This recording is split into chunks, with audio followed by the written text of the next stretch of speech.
BDO அலுவலகத்தில் முறையாக கணக்கு வழக்கு அளிக்காததால் ஊராட்சி மன்ற துணைத் தலைவர் மற்றும் வார்டு உறுப்பினர்கள் கருப்பு துணியை கட்டி போராட்டம்.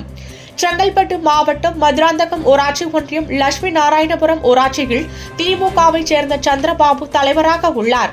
மேலும் துணைத் தலைவராக கூட்டணி கட்சியான மதிமுகவை சேர்ந்த சத்யா பதவி வகித்து வருகிறார்.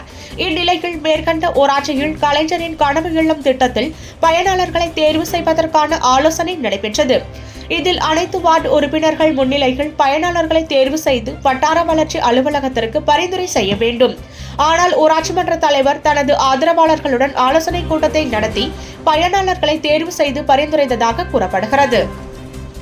இதனால் துணைத் தலைவர் தனக்கு ஆதரவளிக்கும் உறுப்பினர்களுடன் பிடிஓ அலுவலகத்திற்கு சென்று மேற்கண்ட திட்டத்திற்கு தலைவர் வழங்கிய பயனாளர்கள் பட்டியலை காட்டுமாறு முறையிட்டுள்ளார்.